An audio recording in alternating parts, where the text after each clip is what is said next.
Okay, in this video, I'm going to talk about a married couple, Amy and Jess, and they're somewhere in their early 30s.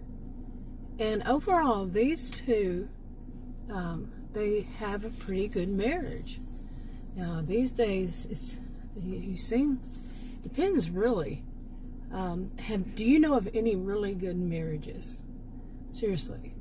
And I have heard people ask, what is a good marriage? Well, one thing, it's not being married to somebody people like to pile everything under narcissistic person.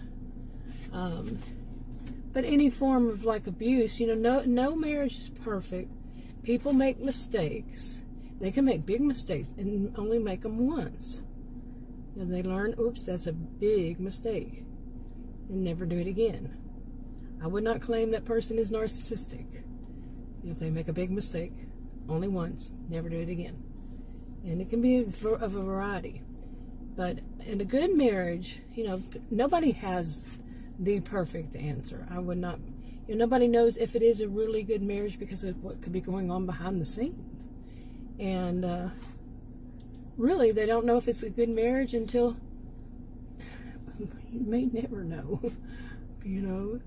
Just because they've lasted a few years or something, or maybe 30, 40 years, that does not mean it's a good marriage. But my personal opinion is one of the things, I'm not giving anybody advice or telling them what they should be looking for, but my personal opinion on this as a social and behavioral scientist is a good marriage promotes growth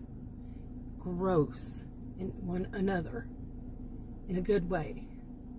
I'm not talking about their physical size. I'm talking about, that could be included, but their mental growth, their mental stability, their feeling safe and secure enough to change and to notice that the other one changes, and not try to stop it. Okay, some of the things included in not trying to stop it is to not infantilize the other person. And that is to treat them as somebody much younger than they actually are. To treat them as the person they are, not the person that they want them to be. And usually it's somebody younger or somebody, that they take it out of being an equal relationship.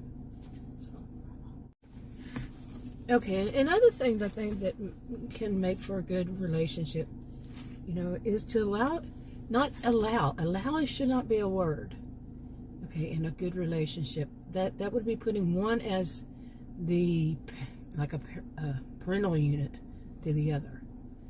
But it should be understood that people have their own friends. They have moments when they want to be alone, want to be with their own friends, and they don't have to ask permission. So again, that's that infantilization thing, is having to ask permission from the person that they're married. That is not good. A good marriage, there's no asking permission. There's just saying, hey, I'm going to go and spend this day with my friend and have lunch. You let the other person know whether you're going to be. Sure, that's maturity. Is to let the other person know, so they don't get worried about you or anything like that. And if the other person does say something, it's because they fear for you, and you're understanding of that. You're understanding that they would fear. Like if you say, my friend is at a bar and grill, and I think she's had too many, I need to go pick her up. And your spouse says, the husband says, that's a dangerous area. You see, that's healthy to me. That's healthy, that they care about you, and you don't throw a fit because you think they're saying no. No, they're saying, I care about you.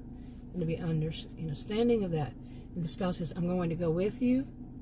It's understandable, you see. But in bad marriages, it's no, you're not, and I'm a big girl, and I can do my, this kind of thing. No, that's not a good marriage. It's not a good relationship. In my view, I could be wrong, but anyway. Now, Amy and her husband, Jess, they have that kind of marriage. They respect one another. They feel equal to one another. You know, within the household or whatever, they may have their own, you know, like in division of labor, but it's because it's based on their, you know, what they can do better than the other, what they like doing more than the other, and they can always change it, you know, in a good marriage if it becomes too much. This is respecting one another. They have that respect for one another. Okay, they're not trying to put it all on one or all on the other. So anyway, Amy and her husband Jess, they're in their, you know, early 30s, and they have two sets of friends. Okay, they all work in the same place for the same, but the women, they work in one department and the men work in another. Now the men all know one another. They're basically like the IT, you know, the IT group, or, you know, something along that line. They do that kind of thing. And the women, they're more of the business office. And well, Amy and Jess's best friend is Luke, and he introduced Luke to one of Amy's best friends, Sherilyn, after Sherilyn, about a year after Sherilyn had gotten a divorce from a narcissistic guy. Okay. Now they also, Amy and Sherilyn, they have another friend, Ashley. Okay, all three of them before, Ashley's also married to Seth. Well, she's married to Seth. And when this all started, Luke was married and eventually had to a narcissistic woman and had to get divorced. Whew, yeah, but before all this, before they met, the ones they married and all that, they were friends from school days, and you know, they did, you know, they grew up together basically. Okay, now let me go back a little bit. They live in a county in Texas called Victorson County, and it's mainly, it's kind of isolated from other places. The closest big city is about 2 hours away from the northern part of it, and they live in more of this southwestern part of the county. And it's mainly towns, except one is, some would say they call it a city, but the county, they like to say towns. They like it to be townships, towns. Okay. And there's one very small, as in population wise, county to the south, but other than that, they are like, you know, separate from other places. And they really like to just keep everything within the county as much as they can. What they buy, what they sell. They sell at like festivals. They sell at, you know, like the festivals has barns, and it's all year round. People like to buy, you know, over their own social media website called Victorson County. They'll buy and trade and, you know, whatever, to order their, you know, things to be done in their home from within the county. That's what they like. They like to be like that. And it's a lot of land. Population not that huge, but still. But and it's been like that since the early settlers, way back. And some of the people, they have this idea that they want to, you know, when they're growing up, they think, oh, I'm going to go to the big city and find somebody that doesn't live here. You know, they love it. It's very wealthy. Wealth is not everything that makes you happy, but everything, it's overall good, decent people. So, but they still, sometimes they crave that, you know, when they're young, like right after high school, they want to go to the big city. They want to see all the lights. They want to see what's going on there. What is life like? And then they get disappointed and they come back home. Okay, so. Okay, well, that's what it's like there, at least. You know, each generation seems like they want it, not even generation, but each age group. As soon as they graduate, they try it out and they say, it's fun to visit, but it's not the kind of people they're used to. And I mean, that they are not used to the, you know, they have been basically in their own county, and they have their own ways and their own culture and their own, all around their culture. You know, it's very different from outside of it, and they prefer their own, you know, their own culture. And this is not one ethnic group. It's a variety of ethnic groups. And that isn't even a factor in their minds. They don't grow up thinking separate like that. They grow up, you know, with basically all good, decent people, mainly. Okay. Yeah, my throat keeps getting a little sore. I have bad allergies, and every time I come and sit in my SUV to make a video, I start feeling it. So, anyway, so now I'm getting to this about Amy, Ashley, and Sherilyn. They used to go, you know, they tried it out too. They went to the big city, and they're going to find somebody to date from the big city and all this stuff, and they're disappointed. You know, they come from wealthy families. They have money. It's like money on inheritance or whatever. They come back, they go to attend university, these kinds of things. It's kind of like a norm for them. And instead of going, you know, to another, you know, to Europe or whatever, and backpack across Europe kind of thing, instead they just go to the big city before they start attending university. And their university is the one within the county, the only one within the county. Come back, do that, then start their lives.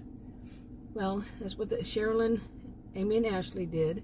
Came back, went to attend university, and then they decided, you know, they still wanted to marry somebody outside of their town.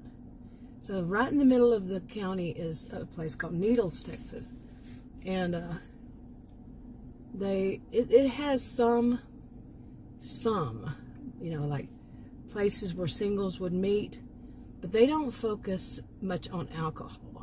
There is a town that's to the northeast of well, it's in the county, but northeast, and it's called the Outlaws, and it goes back all the way to the early settlers. They just kept the name. And they have more, but they have a few in Needles, in the center. And, you know, for singles, you know, bars and stuff like that, you know, but not the same kind. It's a bar and grill, and they're very, you know, they don't let people get drunk and all this. They make sure, and people are more there just for like one cocktail and then that's it. You know, they more like, there's also they'll have some kind of show, or if a movie or something like this, or a dance. And then sometimes they have it at the, you know, 4 times a year they have one at the festival, you know, for whatever season it is. And the singles mix, you know, they come. And so they started doing that, and as it wound up, you know, they all worked together. They all went to work for the same place, and it's in the business office. And like I said, the men that they dated work in IT. Okay, so they, you know, Amy meets her husband. Well, Amy and Ashley and Sherilyn went to a company get together, and it was the whole of it, the whole company. And it wasn't something that they usually did because they, you know, the county has all these other things. But they did that year, and they met, Amy and Ashley met their future husbands there. But Sherilyn didn't. Now, Luke was married at the time that all that happened, and he didn't go to that company thing because his wife was very narcissistic, and at the time he had already, well, let me think about that. Hold on. Okay, actually I got that wrong. Luke did not work there. Luke was a social worker, but his best friend worked there, and that was Jess. Okay, yeah, I knew I had something wrong there. But Luke is a social worker, and anyway, he was introduced by Amy. Amy introduced Sherilyn, her friend, to Jess's best friend at a barbecue. There, that's it, what it was. Okay, yeah, and I got a video. I don't know if I had that video up before or after about Sherilyn and Luke, and Luke's story about his divorce. But anyway, let's see. I'm looking at some notes I took. This maybe I won't mess up again. But anyway, like I said, you know, Ashley and Amy, they met their future husbands, you know, at that party. And then they did get married. And I'm going to do a separate video about Ashley and her situation with her husband. But now, you know, this is all like a little introduction to Amy and Jess and the other ones. But they're hypothetical fictional stories, and copyrighted to me, and part of a series of hypothetical fictional stories. So, like I just said. And anyway, I wanted to introduce this one, but like I said, some people want to know, what do you think is a good marriage? How would you see that as good marriage? I'm going to do more on these, so but I just needed to do a little introduction, and plus some things may change. Like I didn't remember that about Luke. I wrote that story I don't know how long ago. I've been doing this for years. I just didn't I didn't put them on video. These are very rough drafts. Some of the stories, so it just depends. Anyway, I'm going to wrap it up. I think that's all I need. But read the disclaimer and the disclaimers in the description box below this video on YouTube. Talk to you on another video. Bye.